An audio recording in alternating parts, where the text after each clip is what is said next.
What a great way to kick off our week on Radio Row at the Combine, but with a SumerSports bootleg football extravaganza. All of our worlds colliding at once. We've got Brett Kollmann and EJ Snyder and Sam Bruchhaus and me, I'm Lindsay Rhodes. I'm so excited to talk about these prospects through a variety of different lenses. We're going to focus on guys who are really high-end traits guys in this class, but what I think is funny about this class is that I don't know that a lot of the guys at the top are the high-end traits guys. Like, this isn't a great year for the draft class in general, and for guys at the top to be like the clear and obvious, like, this guy checks all of the traits boxes. So if there was one guy in this class that for you, Brett, you think does that the most, who is it?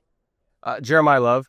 He's the easiest one, right? If you're looking at all the traits that matter for a running back, you know, whether it's short area bursts, I mean, long speed, it matters, but not maybe to the degree that people think it does, but he has that anyway, you know, multiple 90-plus yard touchdowns. Great as a receiver, super high character, contact balance, always gets yards after the first guy touches him. There's just not really a major flaw on tape that I can see. So I put him in that Bijan tier. I put him in that Saquon tier of running back. I think he's better than both the top backs from last year, Genty and Omari and Hampton, and that's high praise. You do? Oh, yeah. I think he's better. And that's the dilemma that he creates, right? Is like a blue chip prospect at a position that isn't considered a premium value. How high do those guys go? We saw what happened with Genty last year at 6. They really needed an offensive line. They took a running back, and they paid dearly for that because Genty did what he could, but he didn't really have his own value maximized, right? And so it's a really difficult discussion to have. But for a team, I'll throw out the Saints. They already have a good young tackle duo. They have their quarterback. They have their wide receiver one. They're the kind of team that's in a position to just kind of throw premium position out the window here and just take the best player, which to me, he's the best guy in the draft. And, you know, we could have the financial discussion about it, but at the end of the day, the GM's job is to bring in talent, and he is talent. Definitely. I think this is why I wanted to have this discussion too, and we're starting off hot.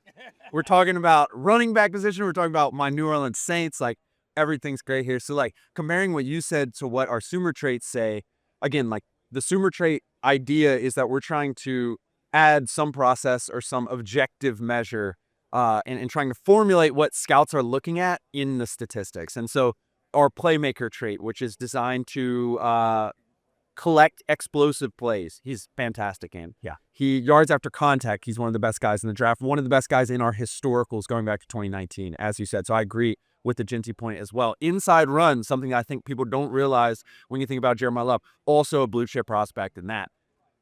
As someone who is like the data scientist though, and as someone who's like looking at the Saints team, I'm interested in your thoughts about this too, EJ. It's just like, if you have Carnell Tate there, who in our view is a blue chip vertical threat player, right? You have a young quarterback and you know that position is substantially more highly paid. You can get more surplus value. How do you value a trait like this, a vertical threat guy that we can maybe, you know, jump 2 picks on versus a guy who's third in the Athletics consensus big board and has perhaps one of the biggest collection resumes that we've seen from a running back in the 2010s and 2020s and potentially 2000s as well? Yeah. Like, how do you weigh the battle of those two traits? It is exactly that. It's a battle, and you have to sort of have one brain, which is financial, and the other, which is what's best for my football team. And the third one that we don't talk about so much, but we're going to get to start to at the Combine, which is why I'm so excited, is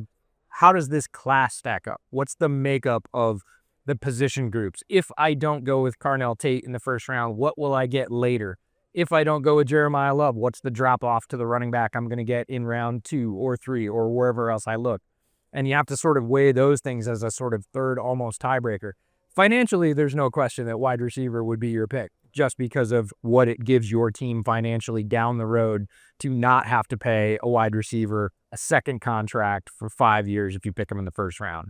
That's a huge savings, second only really to quarterback and maybe offensive tackle. So financially, it's Carnell Tate. But looking at the makeup of the team and especially the drop-off in this particular running back class, Love's going to look a lot more interesting. And if you're going to use him in that classic dual threat piece, the way they've used Alvin Kamara forever and ever, you start to say, yeah, but it's value added. It's not just the explosive runs because that was the knock on Love before this season. One of the things that I think he progressed in the most this year is the downfield receiving stuff. He heard that stuff because in the first 3 or 4 games of the season, he was like, oh yeah, watch this. Started making plays down the field in the passing game, catching balls away from his body, doing all of that. So it really is sort of okay, he can be a more than threat. And if we feel like receivers deeper, we can do that later. Whereas if we were going to go back to the well for running back, how much are we dropping off? And I think in this particular class from Love, that's a pretty steep decline. So it might start to even out outside of the financial. But is it? Because I feel like in terms of watching tape and looking at guys who pop, maybe there aren't guys who pop in the same way that Jeremiyah Love does. And so it feels like there's a steep drop off. But it also feels like every year we're seeing guys come out of the later rounds. There were 12 team touch leaders this year that were drafted in the 4th round or later. There were only 7 that were drafted in the 1st round. We see Kollmann come out of the 7th round, get plugged into a situation where there is opportunity for him, and there you go, looks good. So my biggest question with regards to the running back elite is how much drop-off is there from the elite running back to a good enough running back? And how much does that running back, like the trade-off there for what he does to the offense versus, what a wide receiver would? Yeah. So here's how I look at it. If you're looking at the top 10, I know we hate raw counting stats here, but let's just look at the top 10 most productive rushers in the NFL last year. There were more of them that were top 10 draft picks than there were guys that were taken after the top 75. I'm pretty sure there was only 2 taken after the top 75. HM was one of them. But if you're looking at CMC, top 10 pick, Bijan, top 10 pick, Gibbs, top 10 pick, like there was more top 10 running backs that were among the league's elite. In terms of rushing yards. But is that because they go, we've got a real good running back here. Let's give him the ball a ton. Because of the 12 guys that I mentioned that were 4th round or later touch leaders, 1, 2, 3, 4, 5, 6, 7. 7 of them were in the top 13 in EPA per rush. I think the one element, and especially when talking about run games overall, because every team has a committee, even the ones that have bell cow have a committee, because bell cows these days are like 17, 18 at most, right? If you're looking at overall offensive success, 8 of the top 10 offenses in the league were also top 10 in terms of early down rushing success. So it's not just about, okay, do you have a guy that can handle a volume of workload? It's, do you have a guy that can be efficient on the downs where teams expect us to run more to then set up easier 3rd down opportunities? Because as we know, conversion rates drop off a cliff when it's 3rd and 7 plus versus say a 3rd or 4, right? So if you have a running back that can consistently fight through contact and turn a 2-yard gain into a 4-yard gain and set us up more manageable 3rd downs, that's going to have a downstream effect on the rest of the offense. You're going to convert more 3rd downs, which means you're going to get more opportunities for early down explosives. And like teams like the Rams, like they were the top team in the league in terms of chaining together explosive pass plays for one after another. The next team was half of them. They were also a team that had really good early down rushing success. From a 5th rounder. From a fifth rounder. I will die on this hill. I'm just kidding. I won't at all. But also, and this is the financial component to it, and I will die on this hill. Sam, I'm going to make you feel better about taking you at 8th overall. It's been done. It's been done. They're going to do it. Just accept it. So let's just say that Love is the 8th overall pick. That contract slot, after Bijan signs his deal, after Gibbs signs his deal, after Kenneth Walker signs his deal, that's going to be the 18th highest paid running back in the league for a guy that's probably not going to be the 18th best running back in the league. And so, yeah, you can argue, okay, a top-tier receiver like JSN is going to get twice the money of a top-tier running back. But you're also expecting that player is going to become a top-tier receiver. So who has the better odds of actually being worth a top-of-market deal? Is it Jeremiyah Love or is it Carnell Tate? Because Carnell Tate's only going to he's only going to have that surplus value if you think he's actually going to be that good. So if we think Jeremiyah Love's going to be a top 5 running back in the NFL and creating that surplus value as the 18th best running back, do we think that Carnell Tate's going to be a top 5 receiver that's producing like somebody who should be making $40 million? If the answer is no, then all of a sudden that comparison is a lot closer. And then we get back to, that bell curve of like, just take the better football player. And even if we believe Did I influence you even a little bit? I mean, not particularly, and here's why. It's because like, No, actually, you're really stupid. But here's the problem with the projection. Like when we're talking in terms of the top 15 picks, like I understand we are shooting for the all pro projection, right? So like it's a little bit of a different calculus, but the reality is like we can say that the ceiling of Jeremiyah Love is one of the top 5 running backs. It is, in my view, like a little kind of irresponsible to say that that's what he will be on average. And that's what happened with Ashton Jeanty this year. Like he was a quality fantasy running back. Advocated for Armand Membu there. I'm just saying. Many of us.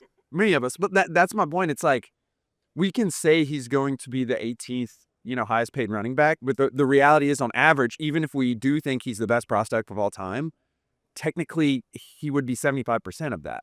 Whereas with Carnell Tate, and like to put this in context, when you're looking at the averages in terms of second contract guaranteed value, and we deeply researched this over the past 2 years, primarily 2 years ago when we were focused on the draft, the running back position is 13 out of the 14 positions we tracked. Like it's really, really difficult to project a good running back into the NFL. It's like there's just all these elements when it gets down to it. And I think like you have a video that was extremely well watched that shows why this is the case. Like you have to deal with the offensive line. You have to deal with the quarterback. Like the running back is something that can take you to the next level if everything is correct, a la Saquon and Jahmyr Gibbs, frankly, as well. Like, no one thought they had the offensive line together. They felt that they had the offensive line together. It turns out they were right. Jahmyr adds.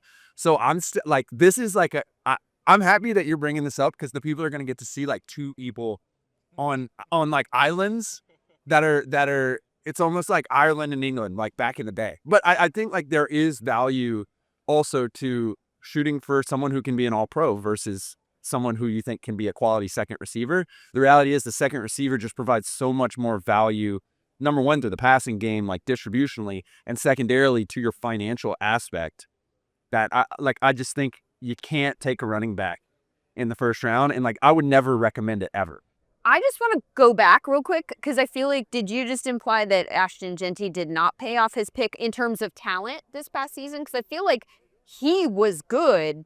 The environment was terrible, which impacts the numbers that people see on the outside. But from an efficiency standpoint, and like in terms of our scores, which are grading him in ways that have nothing to do with his numerical production, I think he actually looks like what we expected him to look like. It's just that's the other factor in this, which is not being factored into the Saints because you say their offensive line is fine. And so you can put them, the Raiders just needed so many other things that they couldn't capitalize on his skill set yet. After the Houston game, EJ messaged me because that was where Jeanty popped off. And he's like, I knew it. Yeah. See, like you need to give him a little bit and he can pay it off. And he believes it. His average of being contacted behind the line of scrimmage was the lowest in the NFL. He had the worst starting position of any running back if you want to look at it that way. And the other thing we're going to need to do in this conversation, I'm not saying it's going to change your opinion because I doubt it will, but we're assuming that Carnell Tate's going to be good, and that is a wildly dangerous assumption for first-round wide receivers. Because we can project him and say he's good, we think he's going to be good and everything else, but historically, first-round wide receiver, one of the most dangerous positions to pick in the draft. But I'm just saying he needs to be a quality wide receiver too. So you think he needs to be Alec Pierce, and it's worth it? I would agree. Over, say, like a Jahmyr Gibbs. Let's just assume they both. You did just in his defense. Okay, now I will be the attorney for Mr. Sam Bruchhaus. You just went to like the most high-end example. Yeah. But I think that's the line I want to find is like, how good does a receiver need to be? Like, what is the threshold they need to cross before you take them over Bijan or Gibbs? Like, how many receivers deep do you go before you even have a running back? Like, if you're just building a roster out of guys that we know what they are. Oh, you're saying, would you be okay taking Alec Pierce over Jahmyr Gibbs? Like, if you're drafting everybody in the NFL right now, before these guys even get paid, because neither one of them has new contracts, who are you taking first? Alec Pierce or Jahmyr Gibbs? The answer is obvious, but I think that the actual question we're trying to ask would be like, who would you take, Alec Pierce or Leonard Fournette? Are we talking like good Leonard Fournette or like modern? Jacksonville Leonard Fournette. Like, because that, and I think Leonard Fournette is even a slightly higher projection as you could realistically do on average. There was a very similar situation for the Jags that year in 2017. Remember, they brought in a whole bunch of guys on defense.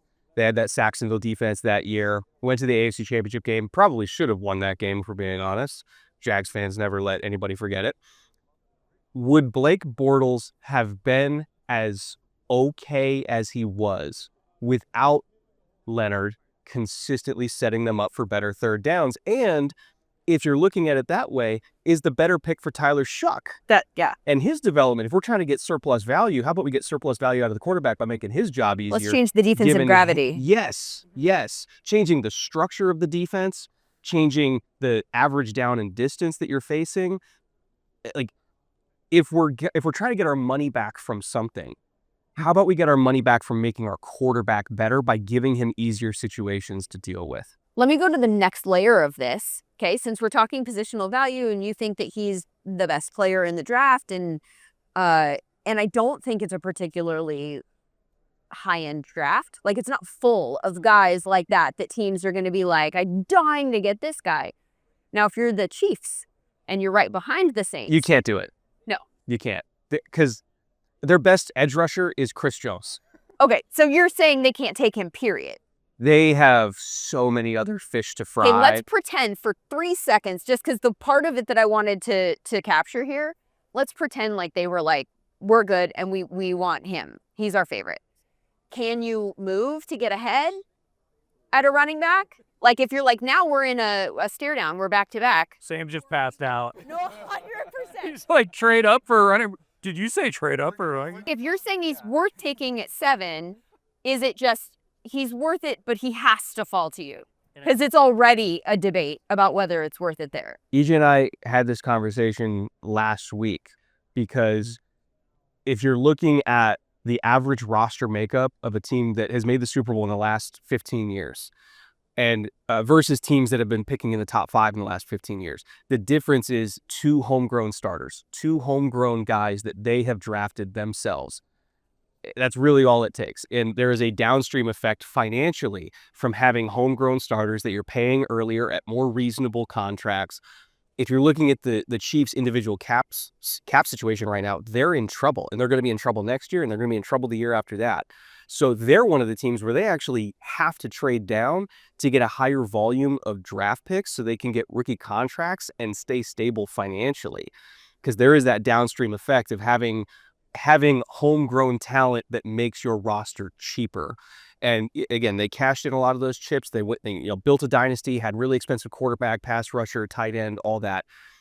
But now they kind of need to take their medicine a little bit and trade down and get more draft picks because they can't afford the roster they have, let alone the one they want to build.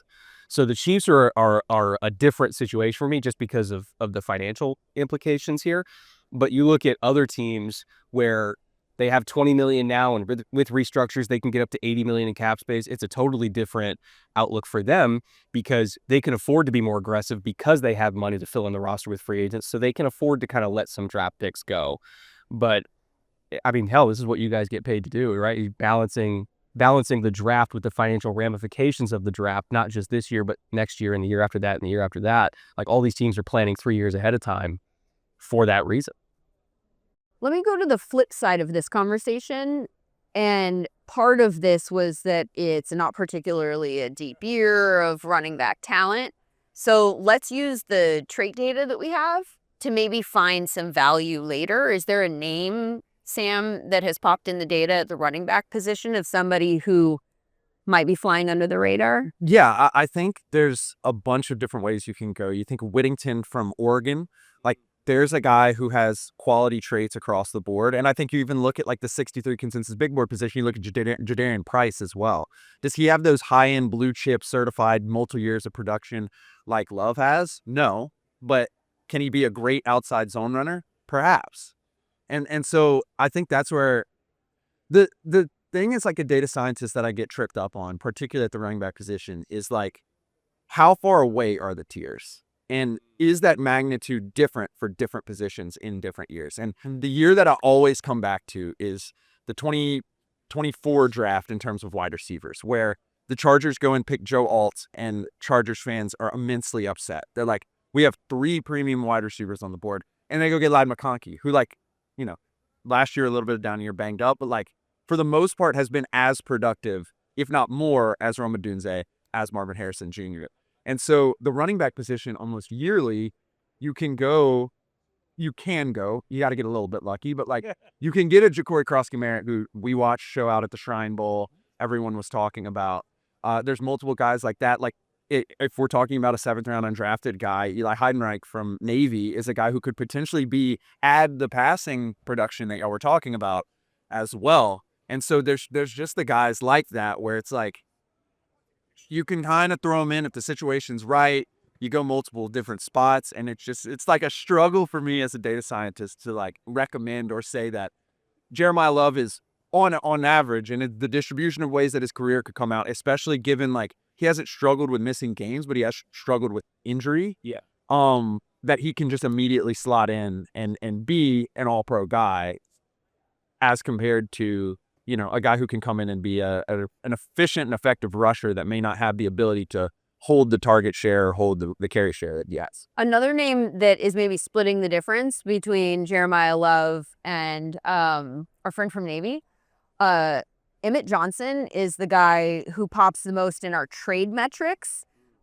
We have a SumerSite model that evaluates every play for every player of every game and grades them in a bunch of different ways, including 16 different traits for running backs specifically. There are our friend Matthew Stopsky went and reverse engineered which traits were most predictive, looking at players in the league who produced within their first 3 years so that you know whether or not to give them a next contract. What are the metrics that most consistently were high for those different players?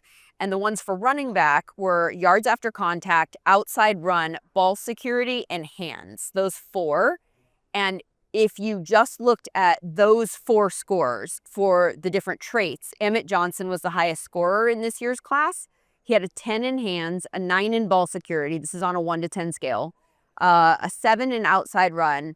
And then it was low in yards after contact this season. He was a 4, but his highest score there was a 6 in 2024. He also had a 5 in 2023. So that's of the traits that we mentioned here, his weaker area. And sure enough, by the way, in our draft guide, it shows that he's in the 9th percentile of running backs in the percent of his rushing yards that come after contact. So there is kind of a fully fleshed out story that's popping up there. Then it becomes how much value you put into those various traits or yards after contact in particular, and where you think you want to take him. But that's a name that certainly popped in the data. Yeah, and it comes down to an approach of, are we going to moneyball our running back room, right? Because you were talking about all these traits and what do we have? What do we need to add? What would this guy add? Or do we only have one roster spot, right? Do we have those other ones and we need our alpha, right? Because that's a very different conversation. Say, oh, I can get alpha traits from 3 different guys. Well, I might not have 3 different roster spots. I might only roster 3 real running backs during a year, and maybe 2 of them are locked in. And I just need the guy that I'm going to give, hopefully, the lion's share of the targets. I need the most out of him, especially in the early downs, to set the offense in a certain way. That's a very different conversation. If you're looking for that guy and you think you're going to get him in the 5th round, that's pretty audacious. We see good runners come out of that range all the time. Do we see alpha lion's share backs come out of that range? We do, but not very often. If you're counting on that, I'd say you're probably a little overconfident. I feel like there's something to look into there too about how frequently teams that need a running back draft a running back in the 5th round, and those are the names, or later in this range, if those are the names that we end up getting to know, and how many that need or have room for someone to step in. Because from a fantasy standpoint, I'm always looking for where is the least efficient rushing group, and then whoever drafts that person or drafts a running back at that position. Let's like Kyle Mononga, I drafted him in the late rounds in fantasy and just stashed him on my bench because Swift hadn't been efficient the year before. And so I thought that there was maybe an opportunity for him to get on the field and just go ahead and like check that box because he might So I wonder how many of those later round guys that don't pan out are guys who are just drafted as backups and just don't see the field versus we need somebody, this is where we're going to take them, and then that guy hits. I mean, look at Alfred Morris, right? Back in 2012, 2013? Yeah. Well, he was like It's a deep pull. there was like an entire generation of running backs that had darts thrown at them in the 6th and 7th round for like 5 to 6 years because everybody was trying to find Alfred Morris, right? Thanks, Mike Shanahan. Well, that's the point, is like, oh, look at who the coach was. This coach has a very specific type of running back that he looks for, that he's always looked for, right? Look at Terrell Davis, Arian Foster. There was a lineage there with that system where he really just wanted to find somebody who was 215 to 225 pounds that had vision and a good dead leg. That's all he needed. He didn't need a whole lot of other stuff because of the way the system functioned. Like, the entire point of running wide zone is that the point of attack is everywhere at once all the time, right? So if you find a guy who can operate in that system, you're okay. That's where you get the market efficiency. But if you're running, you know, a system that is, I don't want to say more demanding on a running back, but requires somebody who's a little bit more traitsy, then you're probably not looking for Alfred Morris. You're probably looking for Jonathan Taylor. You're probably looking for, I mean, Derrick Henry is a wide zone runner, but like he's the one of the most traitsy wide zone runners ever. And I just think that Shanahan's, really the whole Shanahan-Kubiak tree and their success with lower drafted running backs has like gaslit everybody into thinking that any team can do that when the vast majority of them cannot. And even a lot of the running backs that do get on the field and like have some production, very few of them are ever like even approaching leading the league in rushing like Alfred Morris did for a short period of time. So it's, I mean, you're better at statistics and everything like that than I am, but does that count as survivorship bias?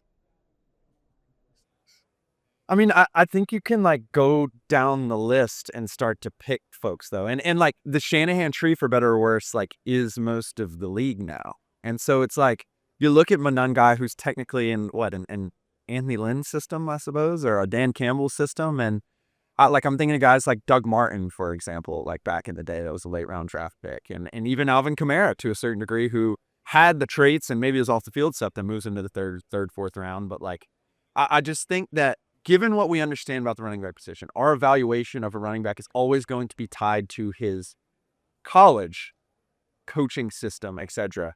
And I think when you're looking at a situation like Notre Dame, which has been able to keep running backs like Audric Estime, who produced for the Saints this year, you know, in a minimal sample size, but did have a couple good games. A guy like Kyron Williams, you know, Jeremiyah Love and Jadarian Price supported both of them. Even like Logan Diggs, who moves on to Ole Miss, like supported him for a year. That it's difficult to extricate Love, who I do think certified is the best running back in this class, is a certified blue chip prospect in a draft that maybe has 4 of those guys, maybe max, like maybe has 4 of those guys. So like I agree with the evaluation. The process behind it is the thing that like makes my stomach churn a little bit. You just made something in my brain like click in a way that it hadn't before. We talk all the time about NFL evaluation of running backs and how environmentally dependent they are. Like we don't know. I mean, Josh Jacobs his last year in Oakland, Vegas, wherever they were at the time, I legitimately wasn't sure if he had fallen off the cliff. Right. Or if he was still good, because the environment was so bad that there was no way to really know. And then he goes to Green Bay and you're like, oh, there's our answer. He's still good. It was Genty is pounding on the glass, right? I told you. But I don't know that I've transferred that to college evaluation. And what you say about Notre Dame is a great point, because for a lot of people, the second best running back in this draft is the other guy at Notre Dame. So how much of it is that they're so good? And maybe Notre Dame is just literally drafting very good running backs, and that's a priority for them. And or how much of it is that the environment is such that running backs succeed? I think the environment goes both ways. We talk about the college environment all the time, and it's very important. But if we're looking at Love and Jadarian Price, I see Bijan. What? Oh, at Algier? No, who was behind? Oh, and Roshan Johnson. Algier. Roshan Johnson. Yeah. Right? So Roshan Johnson, great traits, great projection, goes to the league, gets injured, It's never really the same. Doesn't ever do anything in Chicago. Big tears. Loved Roshan. Big Bears fan, obviously. But I'm looking at the same thing, and it's like, okay, that's a very similar situation. You have the traitsy, toolsy guy, the widely considered blue chip at the top who is not system agnostic, will probably succeed no matter where he goes because of all the tools. You have the guy behind him who's not probably getting enough press for being really, really good. System dependency on both the Notre Dame side, and will he continue? Will he, hopefully he has more success than Roshan did in the league. I think he will, but then again, I thought Roshan was, prime for success in the NFL, and you just can't tell. So system dependency with running backs, we always talk about it with the quarterback. We always talk about the passing game. A lot of times we'll talk about it with offensive line. Oh, does he fit that system? We don't so much talk about it with running back, and we should. Yeah, I think, and it's an excellent pivot point because you bring up the offensive line, you bring up the scheme, and we've been talking about tiers and how big the difference in tiers are. And I think that's the tackle position this year, where you have Fano at the top, you have Maui Goa at the top, two guys that were in unique systems that ask them to do very unique things. And then you have a guy like Jennings Dunker. All three of those guys pop in our Sumer traits for things like point of attack power. When he's doing really good, the offense is doing really good. Jennings Dunker, initial quickness, sustain, his ability to win at different points of the play. Maui Goa getting to the second level, which he was asked to do a ton in that kind of inside zone duo scheme that they were running a lot, where he's cleaning out, a 3-tech, a 4-eye, and then he's making it to the next level to run right behind him. What are your thoughts on the tiers of the tackle class this year, Brett? And how do you think the uniqueness of playing with Devin Dampier in a Utah system that is extremely run heavy, how do you think that affects how we're evaluating this tackle class? So I actually, some people are saying, oh, I wish that Utah had more like real passing plays so we could evaluate them as pass protectors. To me, I'm happy that they ran the ball so much because you know how many offensive linemen come out of college football that don't know how to run block because a lot of their runs it's just inside zone over and over again. And it's like attached to a bubble screen on the backside. And like, they're not really learning a variety of different runs. They're not really learning how to actually do combos on wide zone and everything like that. Utah ran a little bit of everything. And he is so damn good. Both Lomu and Fano are both so good at run blocking where I'm like, okay, they're entering the NFL with a foundation we can build off of. And quite honestly, most college offensive linemen, even if they do pass protect a lot at the college level, it's a lot of screens, a lot of RPOs. You're not really getting a whole lot of true dropbacks anyway. Like Monroe Freeling. Only 4 screens last year for Fano. Well, yeah, luckily they were really more run heavy than screen heavy. But you look at, say, Miami, like massive screen rate. Look at Georgia, huge RPO rate, everything like that. And so like Monroe Freeling had career less than 200 actual drop back pass reps anyway. So it's like most of these guys, even if they throw the ball, they're not really learning how to pass protect anyway. So just give me somebody who I know can already run block at an NFL level. We're going to teach him to pass protect no matter what. Can you do that easily? If you send him to Duke Manyweather Well, right. in the off season. I mean, I can't tell you how many guys, come out of like really high-end college programs not really knowing what they're doing until they go hang out with like Teron Armstead and Steve Hutchinson for a week in Dallas before their rookie training camp, and it all clicks, right? So, and this is not me like piling on college offensive line coaches, but there's not that many good ones. So most of these guys are blank slates anyway. Take somebody that can run block, that also has traits, we'll figure out the rest, and we'll trust our offensive line coaches to get it there. If you're a team that needs a tackle and you need him specifically, it is very important that you need to improve your pass pro. What are you doing this year, EJ?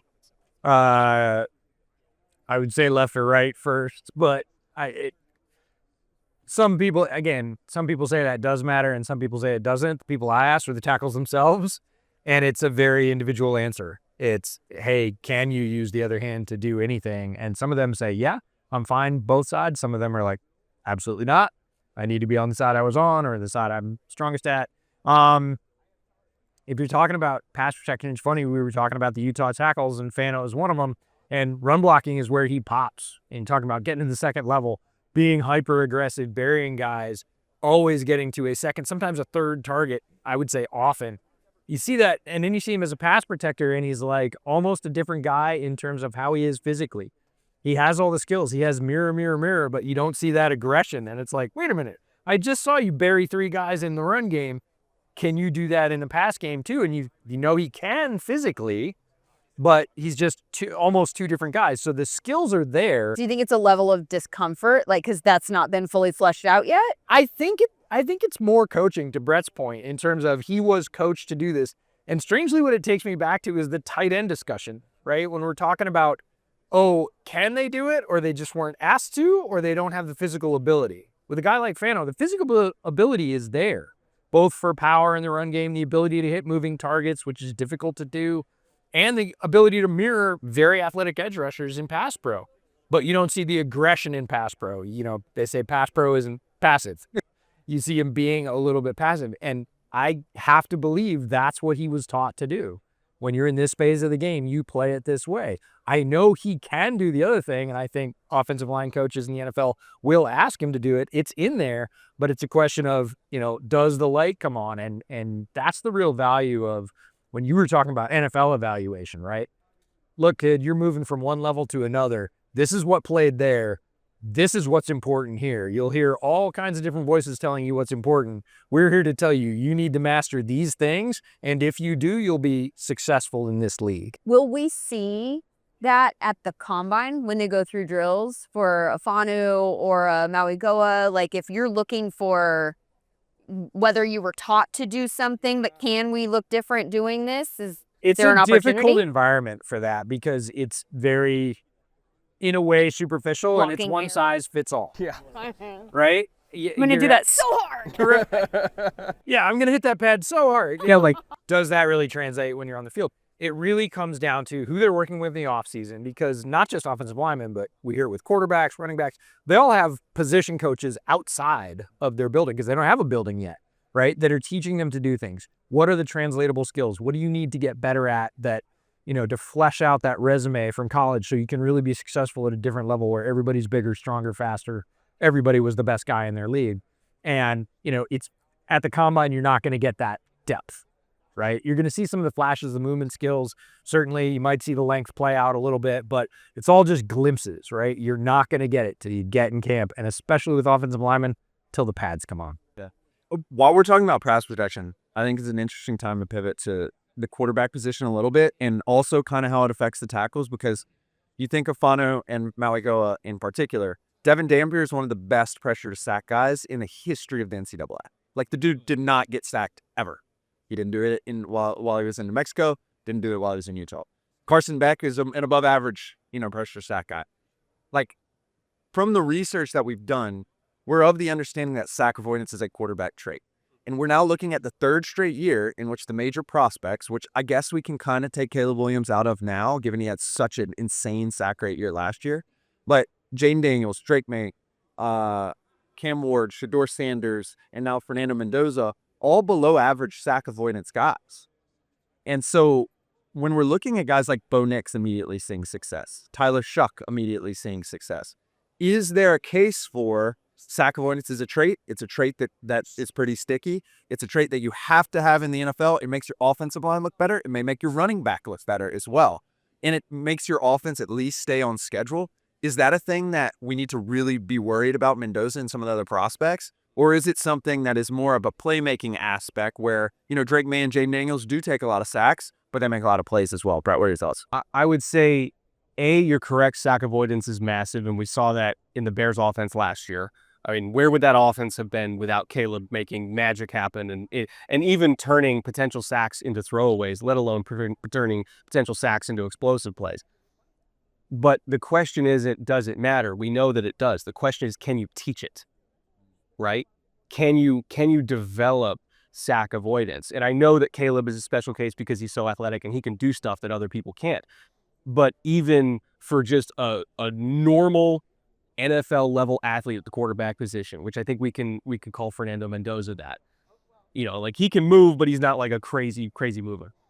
Can you teach somebody to stay at the correct depth in the pocket and help out the tackles by using your own movement in the pocket to consistently reset the angle of your tackle? So if somebody's winning inside, you take a step back like Caleb often does to basically bait the edge to block himself, right? You always have to put yourself where the tackle is between you and the edge. The tackle doesn't know where you are. The quarterback has to be responsible for continually resetting that angle for his pass protectors. Caleb's exceptional at that, but can you teach that? Can you teach that to Mendoza? Can you teach it to Cam Ward or Shador or whoever? I think looking at how some really good quarterbacks in the NFL have developed at that, like even Mahomes used to be really, really bad at setting up his tackles for failure. Mitchell Schwartz will tell you all about it. He would go to 12 yards deep and just basically make his all-pro caliber right tackle stay as hard as possible by giving him the worst possible angle to block. And now Mahomes, like, he sticks at 8 to 9 yards constantly because he knows how much damage he did to his own offensive line early in his career by dropping too deep. So it's like, I've seen Caleb get better at it. I've seen Mahomes get better at it. I've seen Allen and Lamar get better at it. I know that you can improve. The question is, can these guys improve at it? I don't know. It might depend on where they're going in the offseason. It might depend on what staff they're with. But like, if a young quarterback makes appreciable gains in not just pocket awareness, but also understanding what his offensive line needs from him to be better pass protectors, the sack avoidance just kind of comes with that. And therefore, offensive success comes with that. By the way, this is not a great group in terms of sack avoidance, according to our metrics. That is something that we measure. Sack avoidance is different than pressure to sack ratio or sack rate or anything that's just specifically tied to your having been sacked, or even under the circumstances by which you were sacked. It's the way we measure it is after 2 seconds. What's the probability of a sack?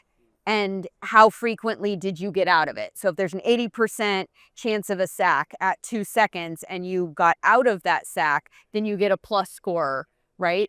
Or if there's a very low probability of a sack at 2 seconds and there you are getting sacked, then it hurts your score negatively. So we have examples of, like, Carson Beck's an interesting one. In our draft guide, you'll find that he has a very low sack rate, looks like a very good sack story, and also a high rate of pocket attempts in the face of pressure. So that looks like it's telling a story of a guy who can handle pressure very well and doesn't take a lot of sacks, but he's a 4 on the 1 to 10 scale of sack avoidance, which kind of creates a layered conversation about what that is, right? Makes you go back to the tape. Well, exactly. But I think sometimes you'll even look at it and go, what are you talking about? He has a poor sack avoidance score. How would you describe the way that the sack avoidance is telling a story when those numbers are specifically something different? Yeah, I think there's 3 parts to an analytical process-based approach, which number 1 has to be kind of a coach's evaluation, which I'll call the Matthew Stafford sack avoidance, where it's like pre-snap, he's recognizing something. He's going to shift the whole offense so that you don't get a negative play, right? And then the second portion is, I think, kind of on the offensive line, in particular on the tackles, which is, okay, we know that a process has to occur here in the offense. It's up to the offensive line to ensure that that process can occur, not getting beat quick, which, brings us to the edge rushers as well, about how fast they can go. And then after that kind of second, or, hitting the back of the drop back, then to a certain degree, it's on the quarterback. And I think that's where the Caleb Williams, the Bo Nix, like, I'm going to run around, I'm going to scramble a little bit, the Mahomes-esque type stuff starts to come into play. Jordan Love does another great job of this as well. Like, those are the 4 guys who have done an excellent job of this and frankly have had good offenses as a result. Josh Allen 2 years ago, another great example of that. And I think Josh Allen 2 years ago having like a 1 or 2% sack rate. He never hit the ground. Yeah, well, he literally, unless it was by choice. Yeah, he had all 3 plus the 4th degree, which is just, I'm big. Yeah. Which is like always helpful. The Ben Roethlisberger. The Ben Roethlisberger trait, exactly. Which is like, I'm big, and you can't really fix that as a drafter. I guess you can fix that, but Justin Herbert takes a lot of sacks. That's a big dude as well. So it's just like, well, is his sack avoidance low? Because you could just look at the offensive line injuries and say, like, I mean, at some point you're going to start taking sacks, right? Like, so does he have a high sack rate? I love the layer of the conversation, though, because it reminds me of wide receivers. And we talk about wide receivers and say that guy wins, right? That's the top level. That's the sort of non-ball number, like, he wins. Well, how does he win? And then you go back to the tape and you start pulling it apart. And there's 3 places to win as a wide receiver. can win off the line, you can win at the break, or you can win at the catch point. Where does he win? How does he win? Is it 2 out of 3? Is he really good here and really poor there?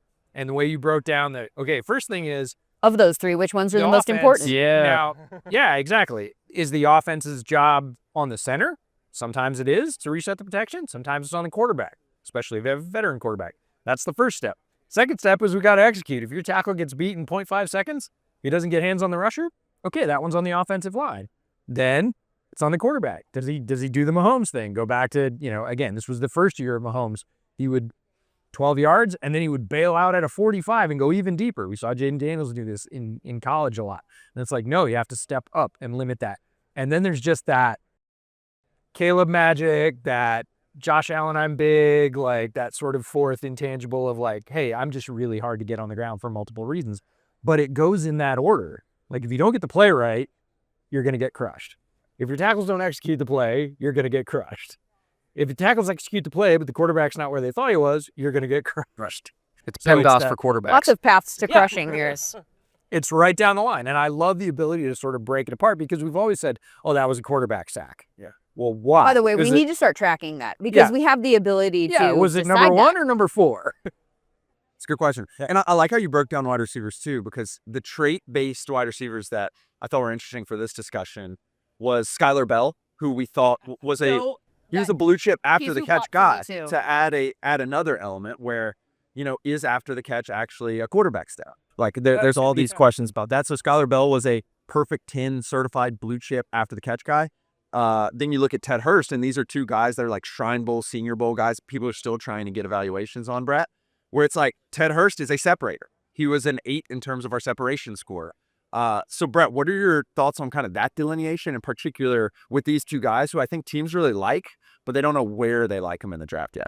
So I think an interesting case study that you guys can do, unless you've already done it, maybe you have, because I know that you guys also track like the quality of a throw in terms of placement, right? And placement matters for setting up yards after the catch.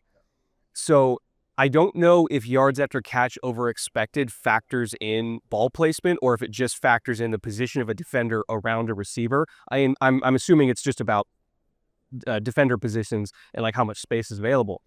But if you have a guy like, say, Skyler Bell that can adjust to a not great ball and then still kind of contort his body at max speed and then like have the vision to see where the defenders are and then make an immediate decision and kind of bubble out. Like there was a touchdown he got against Buffalo where he ran a dig, ball was a little bit behind him, defender was in front of him, he kind of lost ground to gain ground and scored on it. Like 75% of his touchdowns were like yards after catch plays, right? So a case study I think you guys could do would be also using the quality of the throw as an added kind of layer to it and almost making like a better version of yards after catch over expected where you factor in, did the throw make it easier or not? Because then you can also evaluate not just the value of a receiver and what they're doing to cover up for a quarterback's flaws, but you can also then quantify, okay, how much of a team's yards after catch are because of good throws versus just my receiver being a badass, and therefore what do I prioritize when I'm trying to build a roster? I got a test case for you. Shedeur Sanders and Travis Hunter. I mean, well, that's just winning at the catch point of like he's down there somewhere. But also, right? did the throw help or did the wide receiver make it look a lot better than it is? But What's your answer for that specific example since you brought it up? Yeah. It's not even close. Cornerback Travis. Yeah, cornerback Travis. Primary cornerback Travis. So About positional value, by the way. with Skyler Bell, another one of the traits, if you're talking about movement traits, is just a plain old physical trait. It's a counting stat. His hands. They're over 10 inches. Size. Yeah. Yeah. Yeah, not only are they really good, they're really good because they're really big. He can wrap his fingers around the ball and make, again, tough to catch catches. He can turn those into receptions and then use all those traits that Brett was talking about, all that ability to process on the move to get the best expected rate. I'm imagining the Sumer graphic right now of the cones getting greener and wider, like, oh, okay. And it would be fascinating, almost like the quarterbacks in terms of the pressure, to say, hey, did the receiver make this better or did he make it worse? Where was the throw? Did he elevate that throw or did he get a great throw and do nothing with it? Again, your score can go up or down, and I think that would be a sort of fascinating added layer of, okay, who is responsible for the yards after catch or who is responsible for yards over expected. Piggybacking more on the Skyler Bell conversation, and we'll just take a cut of whatever deal he gets after moving up after this convo. So going back to the traits that were specifically predictive for wide receiver, it was hands, vertical threat, run after catch. He was a 10 in hands, a 10 in run after catch. He was a 6 in vertical threat. But he didn't score lower than a 6 in any of those categories in his 2 years at UConn. So he was consistent, and he massively improved in all of them since his 2 years at Wisconsin. So I'm seeing a trajectory. It's telling me a story that he can improve, which is important. Then you go to other facets of his profile, like on the draft guide, we'll show you at a 34% target share at UConn. Okay, maybe it's UConn and the talent level isn't as high as some of the SEC schools, and so it makes sense that you're throwing to him 34% of the time. He had a 3.1 yards per route run, which is very high. JSN's was 3.6. I know college is different than the NFL, but still, 30% of his team's air yard share, picked up 65% of his yards after the catch, to the point there. His data point's a picture of a very versatile wide receiver who's used a ton in the screen game. 31% of his targets were screens, in fact, which sounds very high, but he was also targeted a lot relative to other receivers at every other depth. In the top 15% of players targeted at 10 plus and 20 plus yards in terms of number, like frequency of targets. So he's used all over the field. All of this is to say that this is a data profile that tells me I want to go watch his tape and then figure out why we're not talking about him a little bit higher in the draft, because these numbers paint a very specific picture of a very interesting wide receiver, but his name isn't one that's coming up as much as some other wide receivers. Why do you think that is? UConn? I mean, basically, well, Wisconsin, then UConn. Yeah. And we talked about situation. Like when he got to UConn, as the data suggests, their offense ran through him. Like everything was, it's like check with Skyler, right? Skyler first, okay, maybe we'll do something else. If not, and a lot of the times he was open, they threw it to him. That's where all his yards come from. And to your point, the targets at the different levels. Oh, he's got a super high screen rate. He must just be a screen guy. No, he's got a super high 0 to 10. He's got a super high 10 to 20. Everything went through him. And obviously it didn't at Wisconsin. So we didn't get to see that. And it's kind of back to were they asked to do it? We think of tight ends that don't get thrown to in college, and then they break out on the NFL stage. It's kind of that, but he did it in college, right? It's the NIL version of that. I'm going to go to a program where they're going to run the entire offense through me, and look, I can hold it on my shoulders. Can I ask a question that kind of brings it all full circle? We had the conversation about wide receiver value in terms of like, okay, how much are you producing relative to the contract that you're probably worth, right? So if Skyler Bell has 2 of the top 3 predictive traits on lock for somebody who's going to succeed in the NFL, let's just say he becomes a really quality number 2 in the league. He's your yak guy. He's ripping off explosives. He's making it easier for the quarterback. Let's say it's Tyler Shuck. They take him on day 2. Everyone's going to the Saints. Everyone's going to the Saints. It's all Saints all the time. If the value of a high-end number 2 at the NFL is now $30+ million with T. Higgins and George Pickens, can you make back your money if you take Jeremiyah Love at 8 by just taking Skyler Bell later? And okay, we're going to make back our receiver money with a high-end number 2. That's a great point. That is a great point. I think there's like 2 competing things here, which is like we're evaluating on traits, but there is a long lineage of drafting at certain positions. And so let's say he is slated to go, in the mid second to middle third round. Like there's a distribution of how good that player generally is. And now if you think he is better than that, that's on your evaluators. Yeah. That's not on history, because like we do have, how many years have we been drafting? Like go back since the 90s. We have, let's give it a 10 to 15 year range. You do that by 10 years, which is just like not even the current CBA. That's 150 guys. You add it back to 2011 and the current CBA, the rookie class. Now you're at like 400 guys, so forth and so on. And so you're building this stuff. So I think there is an element of like, there's a reason that he is valued in that, at least in the consensus. And I know like when you talk to true evaluators, true scouts, they don't want to hear about the consensus. But my job is to bring in all the data that I possibly can get in there and try to figure out what's predictive. And we found that the consensus big board typically does better than any team. And so there's 2 conflicting elements, which I think you have to balance, which is like the data says Jeremiyah Love is really good. And the consensus also agrees. Typically a player that would be drafted around his would be at like an average would be like Josh Jacobs. But the problem is like the game data and our understanding of the market feels as if that should not be valued highly. Whereas in the wide receiver, I think Skyler Bell just has a much larger distribution, and that's what pushes him back, in that we can't necessarily say that with any degree of confidence that he's going to be a certified George Pickens, T. Higgins type guy. Because in reality, we've seen, the second, third, fourth round guys be, like a Ty Felton comes up, for example. Can he be a Rashee Rice? I mean, like Rashee Rice is like the top of that distribution as well. Like that was a guy who... Can he be a Khalil Shakir? I mean, is Khalil Shakir worth a second round pick? If you know what he is today, would you go back and take Khalil Shakir, right? The answer is probably yes. Yeah. Right? Yeah. So if you have... And, Shakir also came out of, Boise, like a good program, but not like a top tier program, right? So if you have reasonable confidence, and you could even shotgun approach it, like let's just take multiple day 2 receivers, also go with like Brennan Thompson out of Mississippi State, and we'll build our explosive plays in the aggregate, one after the catch, one down the field.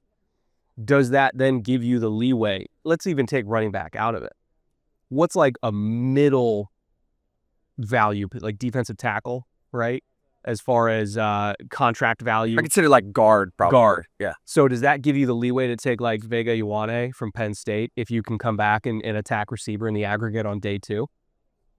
If we're trying to really moneyball this thing. I think that it's a different story once you start getting in the Donovan Jackson range from last year as compared to the 9th pick in the draft. Because, like, remember, number one, our understanding based on data, number one is that it's an exponentially decreasing curve in terms of talent. So you're historically not going to get a guy who's going to make a Pro Bowl outside of the top 15 picks. And we're of the belief right now that Carnell Tate and Mekhi Lemon and potentially Jordan Tyson as well are in those certifiably in those top 15 picks. So comparing that to a guy later is a very large margin of drop off in terms of expected contract value distributionally. Whereas, Jeremiyah Love, we may think can be an offensive player of the year candidate at the running back position. The difference is that the exponential drop off for the running back position is a lot flatter than that wide receiver position is. Yeah. You can't get a good wide receiver in free agency. You can get Saquon Barkley, Derrick Henry, Josh Jacobs in free agency. You're going to be able to get Breece Hall, Travis Etienne, like a bunch of guys in free agency this year. And so I think it's the balance of that, which is why, like, as a data scientist, I just feel like you can't do it because it's too risky and I think here's a core difference. It's too risky from a team building perspective. I don't think it's actually too risky from a pick perspective. Yeah. Like, you can pick a Reggie Bush at 2, and Reggie Bush cannot even be an all-pro, but he can be a major part of a Super Bowl team who revolutionized the running back position and gives you return value. Worth it. And it could still be quote-unquote worth it because you hit on the pick, even though, like, talking about Ashton Jeanty, talking about Saquon Barkley with the Giants, like, from a team-building perspective, and even to a certain degree, Ezekiel Elliott with the Cowboys, Leonard Fournette with the Jaguars as well, from a team-building perspective, that actually hurts you, even though you hit on the pick. So it's a macro versus a micro discussion. Exactly. And the best teams are the ones that find the balance between the macro and the micro. The question I have is, who are the best teams at balancing macro and micro? Is it the Seahawks because they did day 2 running backs and day 1 receiver and day 1 corner and well, weirdly, day 1 guard, and then found their quarterback in free agency? Like, is that the micro versus macro balance that everybody should model off of? Is Seattle? I think given that they were in a situation where they did not have a quarterback, to a certain degree, yeah. Did they get lucky? Yeah. Everyone does. Everyone does. Everyone has to. Got to be good to get lucky. I think it's like a final thing, which all 4 of us will be asked numerous times, that is extremely related to this discussion, is the edge position. Because there's 4 guys at the top, one that we're really not talking about that our traits really like. And no one knows in what order they're going to go. David Bailey, Reuven Bain, Mesidor, Keldrick Fall. And add in Alvaro Reese as well, because sure, Alvaro Reese is probably going to have edge rushing potential as well. So those 5 guys, realistically, no one really knows what order they're going to go in. I don't know if like any of us quite yet have an opinion on which one's better. I think the real question is, what's the difference between Keldrick Falk and Arvell Reese? What's the difference between Bain and David Bailey? EJ, what are your thoughts on like potentially, is there a 2-tier gap there? Are they all in the same tier? Are they all blue chip? Are they all, going to be quality starters? What's your kind of view of where they sit right now? I mean, statistically, they're not all going to be quality starters, right? It just doesn't happen. Somebody in that group you have to X out, maybe 2. Depends on the year. Stylistically, it's very difficult for me to put those 4/5 players in the same bucket because they don't do the same things. You can't say, I have this role on my defense and apply that filter equally to all of them. If you do that, you're going to exclude 2 or 3 of them just based on what you run, what you're asking them to do, and what you expect them to win at regularly, because they all do that a little bit differently. So I would say at most any team, if they're thinking of one specific position, if they're not one of those teams that has multiple needs along their defensive line, is only considering probably 3 of those guys at max. So it's difficult for me to say, of the 5, who's best? Totally depends on what you're looking for and what your current roster situation is when you're talking about team building. As we get down to those specific traits, testing is going to be big for some of them, but I think testing is just going to confirm a lot of what we saw on tape. Like, agilities are not going to be particularly kind to Ruben Bain. We know that right now. We don't need him to run anything. Like, we've seen him run on tape, right? Is that going to limit him? Well, in some systems, yeah. In other systems, people are going to say, we know that and we don't care because he wins the way we want him to win, with power. And he's been doing it for the last 3 years. So if we want power in our system, if we want that interchangeability, if we want to be able to drop that guy into a 3-tech on 3rd and long, he's our guy. Like, can you do the same thing with Arbel Reese? Not in the same way, right? He's going to win in a different way. So are you considering both of them for the same spot? You're not. So it's going to be about, I think it was DJ said this is a flavor draft. Yeah. Right? This is a flavors draft. And for this particular microcosm of an argument, this is a flavors conversation. What's your flavor? Because you're not going to be considering all 5 of those guys, no matter what your flavor is. And it almost feels like listening to you talk about the value and the way that your brain works, looking at the money and the distribution of it all. It also feels like team building. Like, do you approach it as an artist or a scientist? You know what I mean? Like, they're like different. Better be both. Well, for sure, and good at whatever one you are. Like, you better be a good artist or a good scientist. Yeah, it's alchemy. It's both, right? Yeah, but it's an interesting way of discussing because you can, talk about what they look like on the field, and there's so much value to that. There's value to talking about the price points and how you make up the value and creating the rest of your roster. It's been a really fun conversation. Thank you so much to EJ and Brett Kollmann for joining us on the SumerSports show. Had a fun time with our bootleg football crossover. And we'll both be back again later in the week with more from Indianapolis. 2 months. I'm just going to keep gaslighting you until you agree that Jeremiyah Love at 8 is Keep working on it. I can't wait until the April 24th photo of us, like, locked up. I'm excited for that, Brett. Let's go.